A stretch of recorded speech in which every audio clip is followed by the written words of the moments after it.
Tuhan bersamamu dan bersama rohmu. Inilah Injil suci menurut Yohanes. Dimuliakanlah Tuhan. Sekali peristiwa, Yesus berkata kepada orang Yahudi, "Kalau aku bersaksi tentang diriku sendiri, maka kesaksianku itu tidak benar. Ada yang lain yang bersaksi tentang aku, dan aku tahu bahwa kesaksian yang diberikannya tentang aku adalah benar.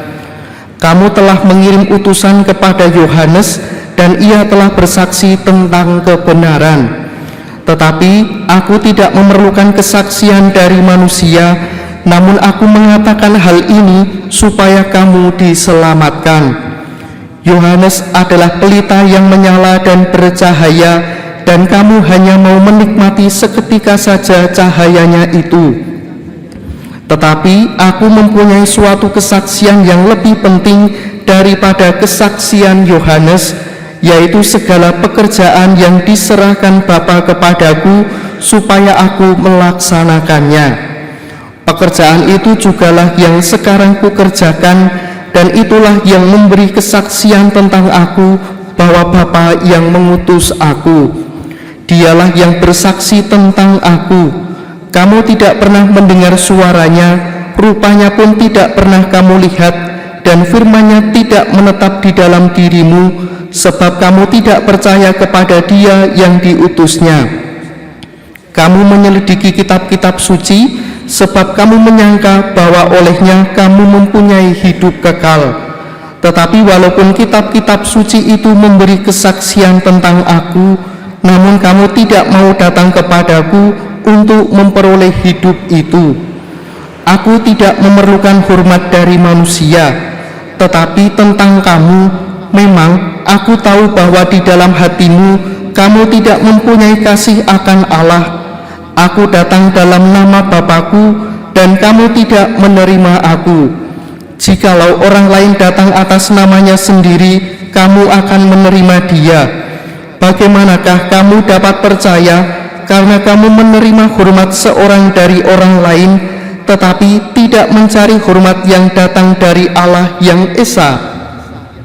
Jangan kamu menyangka bahwa aku akan mendakwa kamu di hadapan Bapa.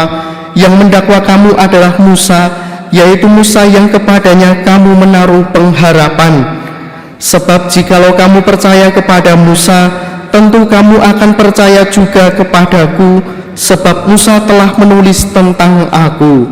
Tetapi jikalau kamu tidak percaya akan apa yang ditulis oleh Musa, bagaimanakah kamu akan percaya akan apa yang aku katakan?" Demikianlah sabda Tuhan. Terpujilah Kristus. Bapak, Ibu, saudara-saudari terkasih di dalam Tuhan, ketika kita melakukan suatu hal, pekerjaan atau tugas tanggung jawab tertentu, tentunya yang ada dalam benak kita akan mengatakan, misalnya, saya akan berusaha melakukan yang terbaik.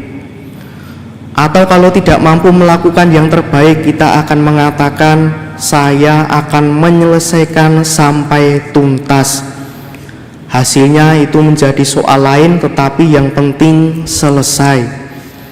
Atau kalau tidak demikian, kita akan mengatakan, saya akan melakukannya supaya dilihat orang saya bekerja, saya melakukan sesuatu. Ada, katakanlah, semacam level-level yang kita pakaikan.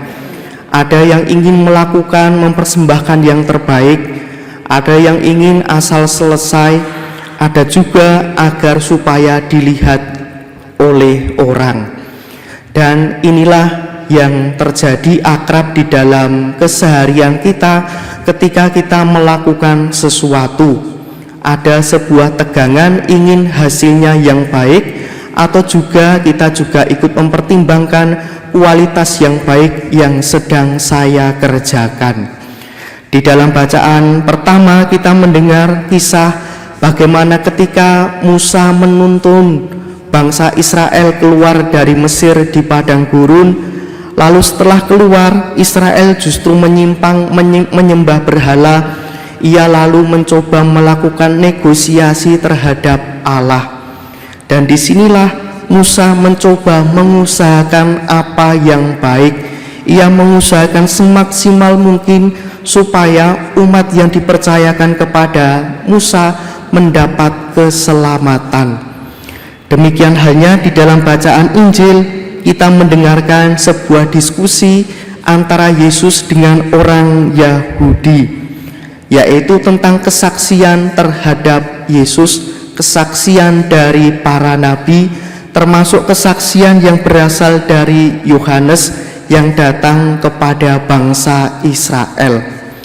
Tadi dikatakan bahwa ini adalah cahaya. Persoalannya saat itu orang-orang datang kepada cahaya ini kalau hanya ada perlunya, kalau hanya ada maunya saja. Dan kiranya dari bacaan ini, ketika diminta masuk pada level yang lebih tinggi lagi, ada sebuah tanggung jawab, ada sebuah kepercayaan konsekuensi yang lebih besar, lalu muncul grade atau level yang dibuat. Ada yang ingin melakukan karena ingin mempersembahkan yang terbaik, ada yang mungkin karena asal selesai, atau ada yang mungkin karena ingin dilihat orang melakukan pekerjaan.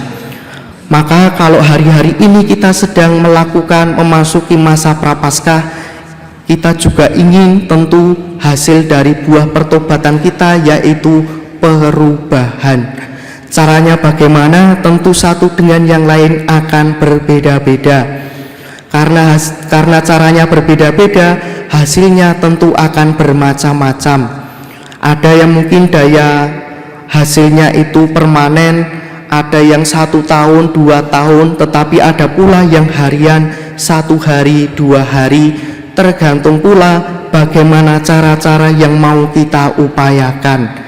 Semoga dengan bacaan ini semakin menginspirasi kita di dalam mempersiapkan diri untuk nantinya boleh merayakan Paskah, di mana di dalam masa pertobatan ini cara yang kita upayakan akan memberikan pula hasil buah-buah perubahan diri yang bermacam-macam. Kita hening sejenak. Kemuliaan kepada Bapa dan Putra dan Roh Kudus, seperti pada permulaan, sekarang, selalu, dan sepanjang